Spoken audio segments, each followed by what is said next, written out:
Friend, কেমন আছো সবাই? আশা করি সবাই খুব ভালো আছো, সুস্থ আছো। আমরাও মোটামুটি ভালোই আছি। আজকে প্রায় 8 থেকে 9 মাস পরে আমি যে ভিডিও করছি। আর পেছন দিকের ব্যাকগ্রাউন্ড দেখে বুঝতেই পারছো যে আমি যেখানে ছিলাম সেখানে নেই। আমি যে আছি বাপের বাড়ি। আর এই কটা মাসে অনেক কিছু হয়ে গেছে।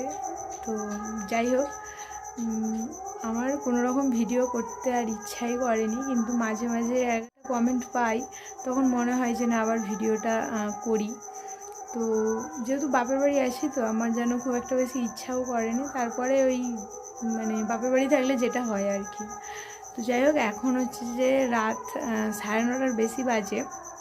বাড়িতে আজকে কেউ নেই। হয়তো একটু একটু শুনতে পাচ্ছ যে এখানে হরিনাম হচ্ছে। তো আমার মেয়ে প্রচণ্ড কাঁদছিল, একবার গিয়েছিল, আবার ওকে নিয়ে যেতে হবে। তো সেই জন্যই মা আরে যে নিয়ে গেছে।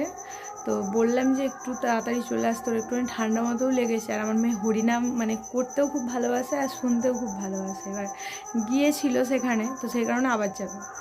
তো ওকে যে ওই যে খাইয়ে দিলাম, দিতে যে নিয়ে গেছে। বললাম যে এক্ষুনি নিয়ে চলে আসতে। আর আমার এখনও খাওয়া দাওয়া হয়নি, খাওয়া দাওয়া করবো। চোখ মুখ দেখে বুঝতেই পারছে প্রচণ্ড শরীর খারাপ। তো যাই পারে হোক, বসেছিলাম, তো ভাবলাম যে দেখি একটা ভিডিও শ্যুট করে, এমনিই ক্যামেরার সামনে আসলাম আর কি। কিছুদিন আগে আমি একটা আমার মেয়ের ভিডিও পোস্ট করেছিলাম, সরস্বতী পুজোয় সাজুগুজু করেছিল। তো সেখানেও অনেক কমেন্ট পেয়েছি যে তুমি আবার ভিডিও করো, আবার ভিডিও করো। তো সত্যিকারের কথা বলছি, আমি ইউটিউবে অনেক দিন ধরে ভিডিও করছি, কিন্তু আমার কোনো কিছুই হয়নি। বলে না যে এক একজনের কপাল থাকে, তো আমার পোড়া কপালে কোনো কিছুই নেই। অনেক খেটেছি, অনেক রাত দিন জেগেও করেছি, কিন্তু কোনো কিছুতেই কোনো কিছু হয়নি। তো যাই হোক, আজকে মনে হলো, তো ভাবলাম যে একটা ভিডিও করি, দেখাই যাক।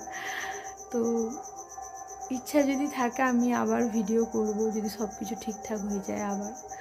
তো যাই হোক, এখন সেরকম কিছু তো করারই নেই। আমি বিছানাটার একটুখানি পরিষ্কার করে রাখি, ও আসলে ওকে ওষুধ আরে খাইয়ে আমি যে ঘুম পাড়াবো ওকে। তো চলো, এটুকুই বলার ছিল আর কি। তো দেখি যদি ভালো লাগে আমি আবার ভিডিও করব।